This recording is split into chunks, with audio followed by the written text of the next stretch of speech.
17वां अध्याय हिरण्यकशिपु का दिग्विजय और प्रहलाद चरित्र।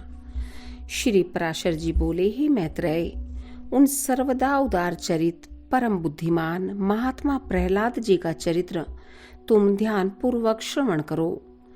पूर्व काल में दिति के पुत्र महाबली हिरण्यकशिपु ने ब्रह्मा जी के वर से गर्वयुक्त होकर संपूर्ण त्रिलोकी को अपने वशीभूत कर लिया था। वह दैत्य इंद्र पद का भोग करता था। वह महान असुर स्वयं ही सूर्य, वायु, अग्नि, वरुण और चंद्रमा बना हुआ था। वह स्वयं ही कुबेर और यमराज भी था और वह असुर स्वयं ही संपूर्ण यज्ञ भागों को भोगता था। हे मुनि सत्तम, उसके भय से देवगण स्वर्ग को छोड़कर मनुष्य शरीर धारण कर भूमंडल में विचरते रहते थे। इस प्रकार संपूर्ण त्रिलोकी को जीतकर त्रिभुवन के वैभव से गर्वित हुआ और गंधर्वों से अपनी स्तुति सुनता हुआ वह अपने अभीष्ट भोगों को भोगता था। उस समय उस मद्यपानासक्त महाकाय हिरण्यकशिपु की ही समस्त सिद्ध गंधर्व और नाग आदि उपासना करते थे। उस दैत्यराज के सामने कोई सिद्धगण तो बाजे बजाकर उसका यशोगान करते और कोई अति प्रसन्न होकर जय जयकार करते, तथा वह असुरराज वहां स्फटिक एवं अभ्रशिला के बने हुए मनोहर महल में, जहां अप्सराओं का उत्तम नृत्य हुआ करता था, प्रसन्नता के साथ मद्यपान करता रहता था। उसका प्रहलाद नामक महाभाग्यवान पुत्र था। वह बालक गुरु के यहाँ जाकर बालोचित पाठ पढ़ने लगा। एक दिन वह धर्मात्मा बालक गुरुजी के साथ अपने पिता दैत्यराज के पास गया, जो उस समय मद्यपान में लगा हुआ था। तब अपने चरणों में झुके हुए अपने परम तेजस्वी पुत्र प्रहलाद जी को उठाकर पिता हिरण्यकशिपु ने कहा।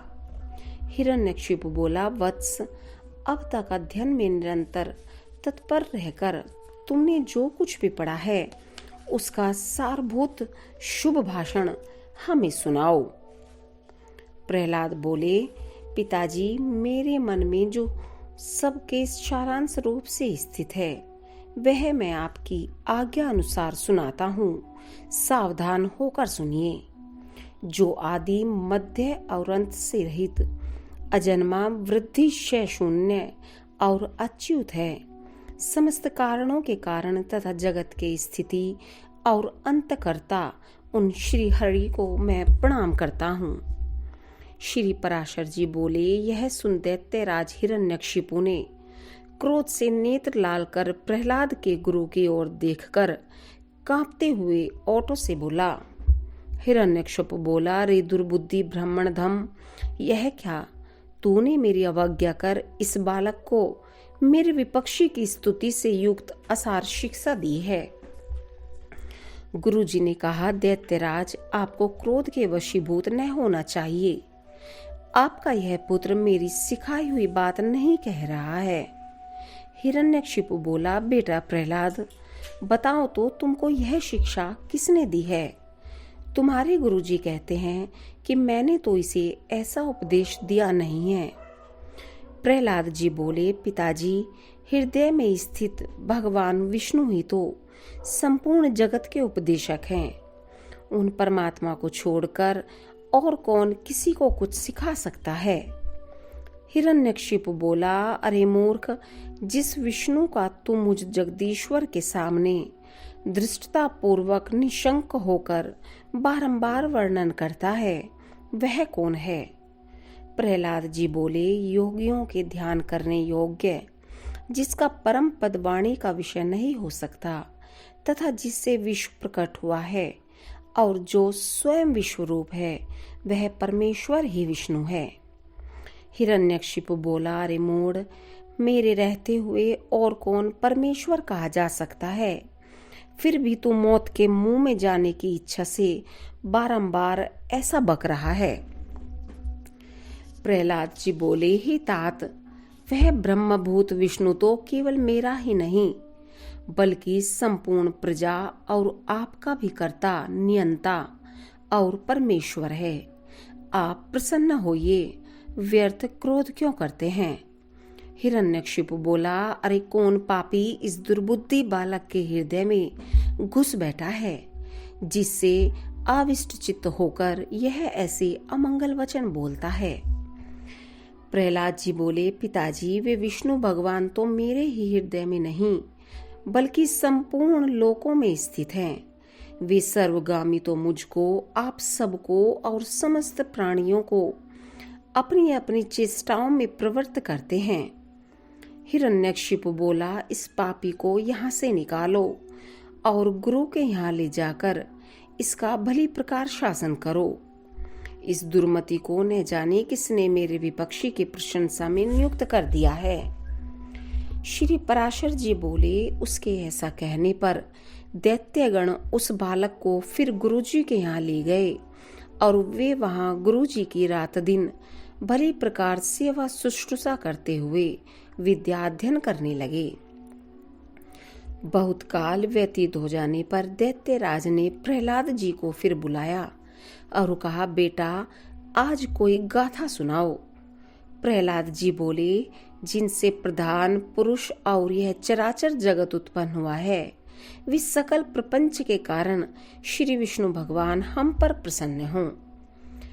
हिरण्यकशिपु बोला, अरे यह बड़ा दुरात्मा है, इसको मार डालो। अब इसके जीने से कोई लाभ नहीं है, क्योंकि स्वपक्ष की हानि करने वाला होने से यह तो अपने कुल के लिए अंगार रूप हो गया है। श्री पराशर जी बोले, उसकी ऐसी आज्ञा होने पर सैकड़ों हजारों दैत्यगण बड़े बड़े अस्त्र शस्त्र लेकर उन्हें मारने के लिए तैयार हुए। प्रहलाद जी बोले, अरे दैत्यों, भगवान विष्णु तो शास्त्रों में, तुम लोगों में और मुझ में सर्वत्र ही स्थित हैं। इस सत्य के प्रभाव से इन अस्त्र शस्त्रों का मेरे ऊपर कोई प्रभाव न हो। श्री पराशर जी बोले, तब तो उन सैकड़ों दैत्यों के शस्त्र समूह का आघात होने पर भी उनको तनिक सी भी वेदना न हुई। वे फिर भी ज्यों के त्यों नवीन बल संपन्न ही रहे। हिरण्यकशिपु बोला, रे दुर्बुद्धे, अब तो विपक्षी की स्तुति करना छोड़ दे। जा, मैं तुझे अभयदान देता हूँ, अब और अधिक नादान मत हो। प्रहलाद जी बोले, हे तात, जिनके स्मरण मात्र से जन्म, जरा और मृत्यु आदि के समस्त भय दूर हो जाते हैं, उन सकल भयहारी अनंत के हृदय में स्थित रहते मुझे भय कहाँ रह सकता है? हिरण्यकशिपु बोला, अरे सर्पों, इस अत्यंत दुर्बुद्धि और दुराचारी को अपने विषाग्नि संतप्त मुखों से काटकर शीघ्र ही नष्ट कर दो। श्री पराशर जी बोले, ऐसी आज्ञा होने पर अति क्रूर और विषधर तक्षक आदि सर्पों ने उनके समस्त अंगों में काटा, किंतु उन्हें तो श्री कृष्ण चंद्र में आसक्त चित रहने के कारण भगवत स्मरण के परमानंद में डूबे रहने से उन महासर्पों के काटने पर भी अपने शरीर की कोई सुधि नहीं रही। सर्प बोले, हे दैत्यराज, देखो हमारी दाढ़ें टूट गईं, मणियां चटकने लगी, फनों में पीड़ा होने लगी और हृदय कांपने लगा, तथापि इसकी त्वचा तो जरा भी नहीं कटी। इसलिए अब आप हमें कोई और कार्य बताइए।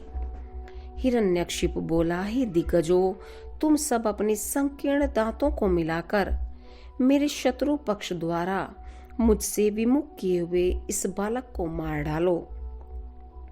देखो, जैसे अग्नि से उत्पन्न हुआ अग्नि उसी को जला डालता है, उसी प्रकार कोई कोई जिससे उत्पन्न होते हैं उसी के नाश करने वाले हो जाते हैं।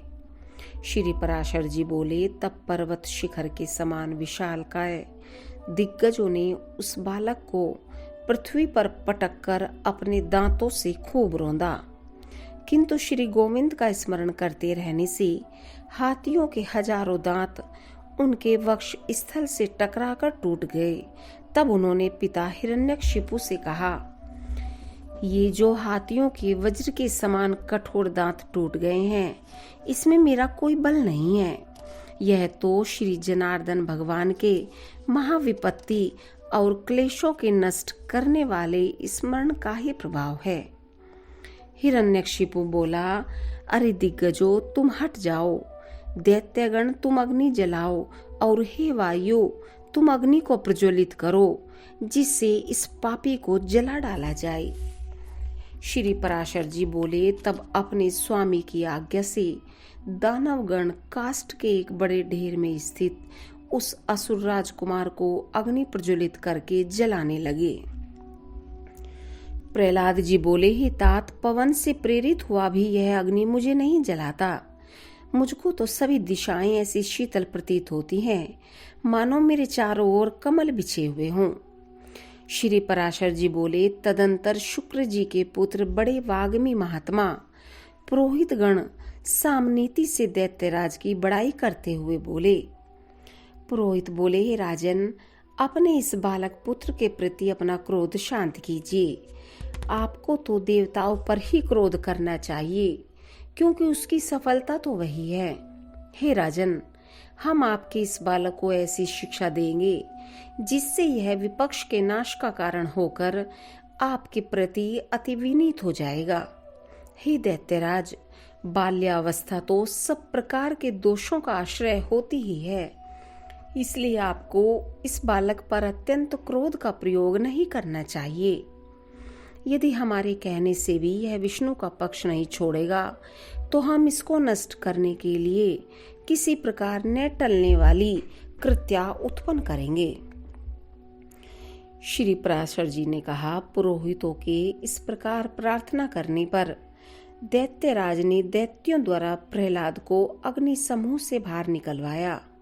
फिर प्रहलाद जी गुरु जी के यहाँ रहते हुए उनके पढ़ा चुकने पर अन्य दानव कुमारों को बार बार उपदेश देने लगे। प्रहलाद जी बोले, हे दैत्य कुलोत्पन्न असुर बालको, सुनो, मैं तुम्हें परमार्थ का उपदेश करता हूँ। तुम इसे अन्यथा न समझना, क्योंकि मेरे ऐसा कहने में किसी प्रकार का लोभ आदि कारण नहीं है। सभी जीव जन्म, बाल्यावस्था और फिर यौवन प्राप्त करते हैं। तत्पश्चात दिन दिन वृद्धावस्था की प्राप्ति भी अनिवार्य ही है। और हे दैत्य राजकुमारों, फिर यह जीव मृत्यु के मुख में चला जाता है। यह हम और तुम सभी प्रत्यक्ष देखते हैं।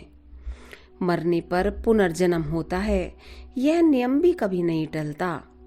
इस विषय में आगम भी प्रमाण है कि बिना उपादान के कोई वस्तु उत्पन्न नहीं होती।